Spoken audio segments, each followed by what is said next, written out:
Lo que sentimos tiene historia. Nace en nuestros primeros vínculos, en cómo nos acompañaron en la tristeza, en el miedo y en la ternura. Y ese tejido emocional que aprendimos de niños, hoy sigue decidiendo cómo nos relacionamos. A esa parte, Jung la llamó el ánima.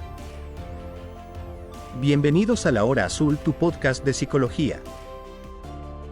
Más que un momento del día, La Hora Azul es un espacio de atención y profundidad, donde exploramos la mente humana y nos permitimos reconocer lo que somos. Y desde ese lugar de honestidad interior, abrimos el tema de hoy. El ánima, un mapa emocional. El ánima es una de las dimensiones centrales de la vida emocional, pero rara vez hablamos de ella con claridad. No es un concepto lejano ni un término exclusivo de la psicología. Entender el ánima significa reconocer una estructura interna que todos tenemos. Ese tejido emocional interno nos acompaña a lo largo de nuestra vida y se activa en las relaciones importantes. Además, define cómo nos acercamos o nos alejamos de lo que sentimos. Hoy vamos a explorar cómo se ha formado, cómo influye en nuestra vida cotidiana, sus características y cómo puede transformarse cuando le damos un lugar consciente. ¿Y qué es el ánima? El ánima, en la teoría de Carl Gustav Jung, es una figura esencialmente inconsciente y relacional, porque no surge de decisiones voluntarias, sino de las huellas afectivas que quedaron grabadas en la psique temprana, la forma en que fuimos vistos, contenidos o desbordados. Y es inconsciente porque actúa como un patrón interno que organiza la sensibilidad antes de que podamos pensarla. Influye en cómo interpretamos un gesto, cómo sentimos el silencio, cómo reaccionamos emocionalmente ante la cercanía o la distancia. No la elegimos, la descubrimos. En términos contemporáneos podríamos decir que el ánima opera como un sistema automático de lectura y respuesta emocional, moldeado por experiencias tempranas y reforzado por la cultura, que se activa sin pasar por la deliberación consciente. Y justamente por su carácter inconsciente es tan determinante. Dirige la vida emocional desde el fondo, desde nuestra profundidad, hasta que nosotros le damos un lugar a nivel consciente y empezamos a reconocer que muchas de nuestras reacciones no nacen del presente, sino de esa historia emocional que sigue viva dentro de nosotros. ¿Podríamos aclarar qué relación hay entre los conceptos de ánima, ánimos y los arquetipos? En los episodios pasados he venido hablando de los diferentes arquetipos, pero si queremos entender qué sostiene y qué relación tienen estos conceptos en nuestro interior, tenemos que mirar la psique como un sistema natural. Imagina un paisaje interno con tres elementos: los ríos, el agua y el cauce. En este sentido, el ánima podemos simbolizarla como el agua, que es esa presencia inconsciente que influye en cómo sentimos y cómo nos conectamos. El ánima no es una función, es una figura interna, la imagen de lo femenino dentro de la psique del hombre. Tenemos el ánimos, que es un concepto del que hasta ahora hablo, y Jung habla de él y quisiera ahondar más específicamente en un próximo episodio, ya que es como tal un tema también profundo. Pero digamos que en este punto podemos decir a grosso modo que es la claridad en la estructura y en la afirmación interna. En las mujeres, esta figura organiza su pensamiento, su juicio y su voz interior desde lo inconsciente. Y por otro lado ya tenemos los arquetipos, que los simbolizamos como los ríos, ¿no? Que son las formas visibles de todo lo que llevamos dentro. Una aclaración importante es que un arquetipo sabemos que es un patrón colectivo, ¿no? Que viene de nuestra cultura, que viene de nuestros ancestros, de todo lo que atraviesa nuestra sociedad. Y lo que es la figura interna es ese patrón que tomó forma en nosotros según nuestra historia, nuestros vínculos y nuestras primeras relaciones, especialmente con figuras del sexo opuesto. Por eso el ánima es ambas cosas, un arquetipo universal, que es la figura interna concreta de cada hombre, que formó también en su vida. La figura interna es la versión personalizada de ese patrón profundo. Entender es la diferencia, nos ayuda a distinguir lo que viene de la psique profunda, de lo que proviene de la biografía. Ahora volvamos a la metáfora del paisaje. En muchos hombres la conciencia se orienta hacia el logos, la razón, la dirección, la acción. Por eso su figura inconsciente más activa es el ánima, que funciona como una especie de afluente hacia la sensibilidad profunda. En muchas mujeres, la conciencia se orienta hacia el eros en contraparte, el vínculo, la relación, la conexión. Por eso, su figura inconsciente más activa es el ánimos, que, como dije anteriormente, es una estructura, pensamiento, juicio y afirmación interna. Aquí lo esencial en estas ambas polaridades que existen en todos, pero que no ocupan el mismo lugar dentro de la psique, es que en ellos el eje compensatorio central está en el ánima, en ellas en el ánimos. ¿Y para qué sirve entender todo esto? Porque el camino psicológico, que es para Jung la individuación, consiste en integrar estas dos fuerzas, lo masculino y lo femenino, lo consciente y lo inconsciente. No se trata de ninguna manera de géneros, sino que se trata de nuestra propia humanidad. Y cuando estas dos polaridades dialogan, aparece una vida interior más equilibrada, menos rígida y más real. ¿De dónde surge el ánima? El ánima se forma en nuestra vida relacional, desde nuestra infancia. Un niño aprende qué hacer con lo que siente observando, cómo los adultos gestionan su propia emoción, cómo responden ante la tristeza, cómo acompañan el miedo, qué tan disponibles están para la ternura, qué tan seguro es hablar de lo que duele. Y también influye la relación con la madre o figura de cuidado, las mujeres que formaron parte de la infancia, la cultura que definió qué era ser hombre, el lenguaje emocional del hogar. El ánima, como vemos con lo anterior, no es fija. Esta se moldea, es adaptativa y se aprende. ¿Cómo se expresa el ánima en la vida cotidiana? Ella puede expresarse de manera fluida en gestos sencillos en nuestra vida cotidiana, en formas como escuchamos con atención, conectar sin sentirse amenazado, nombrar lo que se siente sin miedo, mostrar la ternura sin vergüenza, poner límites con empatía y cuidar sin esa necesidad de controlar.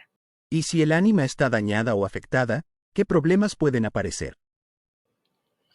Una herida en el ánima no significa que la persona no pueda sentir.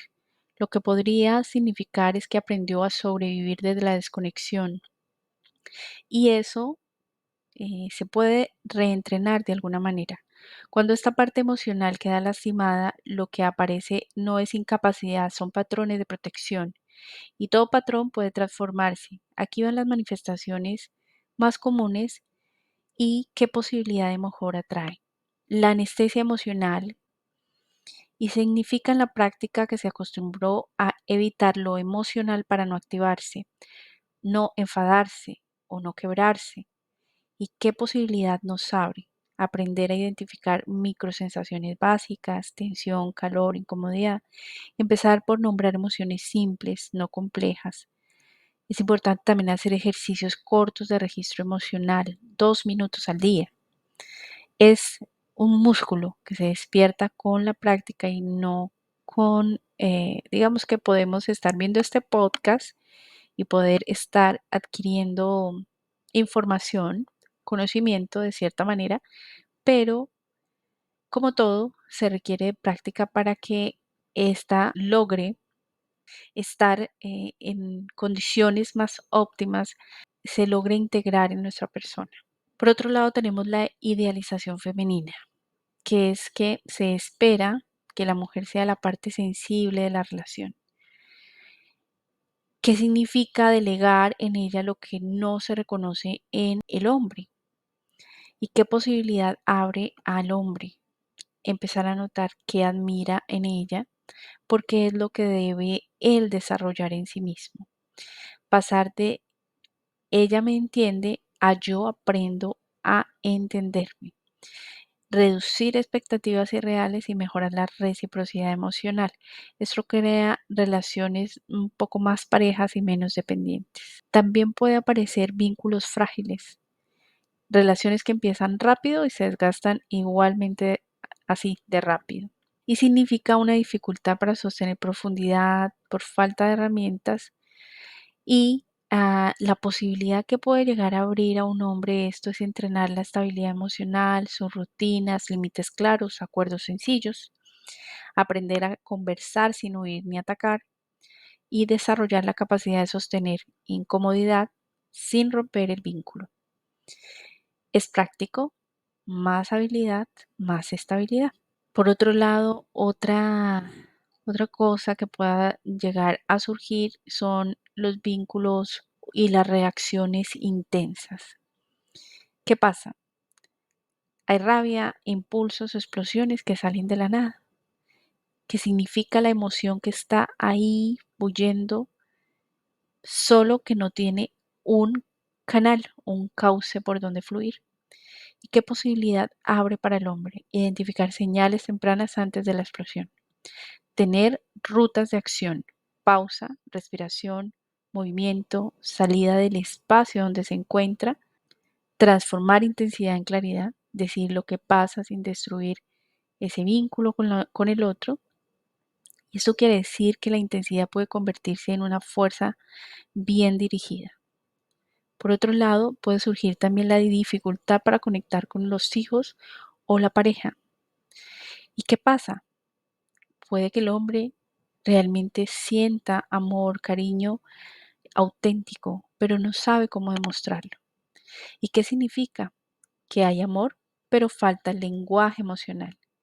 ¿Y qué posibilidad esto abre? Porque siempre hay una posibilidad, que es hacer gestos básicos y concretos, que es presencia, contacto visual, actos simples. También podría practicar conversaciones directas y breves, 2, 5 minutos, en lugar de evitar o explotar. Empezar por la cercanía sencilla, preguntar, interesarse. La conexión se construye con acciones pequeñas y repetitivas. En general, y resumiendo, el problema no es la falta de sensibilidad. El problema es haber aprendido que sentir nos complica la vida. Y hoy sabemos que se puede reaprender a sentir sin perder firmeza, sin perder identidad y sin perder el control. Una herida en el ánima no bloquea la vida emocional. Puede llegar a ser una forma de reorganizarla y desde ahí se puede construir algo más sólido, más consciente y más libre. ¿Cómo podemos reconocer que el ánima en un hombre está madurando o sanando? Cuando hablamos del ánima madura, hablamos de un hombre que ya dejó de pelearse con su sensibilidad, porque entendió algo esencial. Lo femenino interno no es una amenaza, es un recurso. Y llegar ahí no sucede de la noche a la mañana, es un proceso. Un camino que Jung describió en 4 momentos muy claros. Podríamos decir que casi como estaciones del alma. En la primera estación está Eva, que es la más básica. Aquí, lo femenino, el hombre lo vive desde la necesidad. Me cuida, me sostiene, me calma. Es simplemente inmaduro. El hombre se relaciona desde la seguridad que busca, no desde quien realmente es él. En la segunda estación está Elena, la fascinación, la belleza que deslumbra, la emoción que arrastra, el romance que confunde. La mujer se vuelve un ideal o tal vez un problema. Porque cuando uno idealiza, proyecta. Y cuando uno proyecta, termina luchando contra su propia fantasía. Ascendiendo en la tercera estación, María. Aquí pasa algo muy distinto. El hombre empieza a ver a la mujer en un plano más profundo, más humano. Valora la devoción, la presencia, la capacidad de dar vida en todos los sentidos. Ya no es solo deseo o ideal. Él logra ver un sentido muy profundo y muy humano en la mujer. Y finalmente, en la cuarta estación se encuentra Sofía. Y esta podemos decir que es la más hermosa. Es cuando el hombre integra en su profundidad, en su psiquismo, en su mente, lo femenino como sabiduría. Cuando ya no busca que una mujer llene su vacío, sino que reconoce su intuición, su vida emocional y su profundidad como parte de sí mismo. Es la etapa en la que deja de temerse a sí mismo. ¿Y cómo se nota un ánima madura en la vida cotidiana? Ya vimos que pueden haber muchas manifestaciones, ¿verdad? Entonces hay un acceso real a las emociones. Cuando logra madurar, ya no necesita escapar ni reprimir, puede decir esto me dolió, esto me mueve, esto me toca, sin rigidez. Sus relaciones son más sanas, ve a las mujeres tal como son, complejas, reales, humanas, no como fantasías ni como salvavidas. Se relaciona desde el encuentro, no desde la carencia. El hombre despierta su intuición, escucha ese lugar interno que antes ignoraba y encuentra respuestas que la lógica sola no le daba. Y su mundo interno logra equilibrarse. Integrar el ánima no es volverse diferente, es volverse más completo, es dejar de moverse entre extremos. Podríamos decir que es vivir con una firmeza que no logra aplastar y una sensibilidad que no lo desborda. Y en él hay un diálogo profundo. El inconsciente deja de ser un enemigo silencioso y se vuelve un espacio de guía. La vida ya no se vive a ciegas. En palabras simples, sin caer en reduccionismos o clichés, un ánima madura es un hombre que se permite sentir, pensar y amar sin dividirse por dentro.